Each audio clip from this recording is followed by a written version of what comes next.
So sa araw na ito may bagong app na naman tayo na kikitain at ito ay ang HiFami. Ito, download nyo lang HiFami at ito na yung lumabas. So sa app na ito ay maganda, madali na tayong kikita dito kasi wala tayong ibang gagawin kundi ang mag-harvest lang. At kita nyo yung pusa, yan yung magkukuha ng harvest pag inaano nyo yan siya. Tutulong yan sa Tapos ito, dito tayo kikita sa withdrawal. Pindot nyo lang withdrawal. So, nakaka $4 na ako. Antayin natin maging $10 para ma-cash out na natin yan. So, sa HiFami na ito, pupunta tayo sa family. Kailangan natin mag-join ng family. At yung family ko ay ang Bisdak Farm.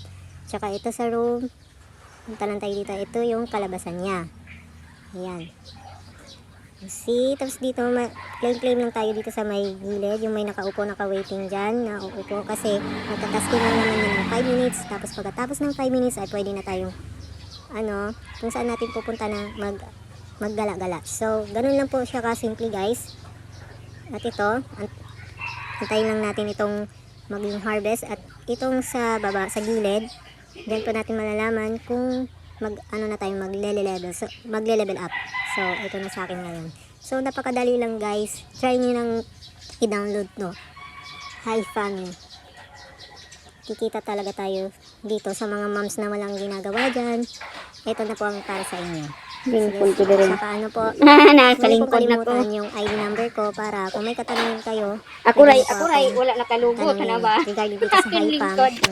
Parang kasikot-sikot na Klimi, kikita dito. ano Okay bang guys. Goodbye.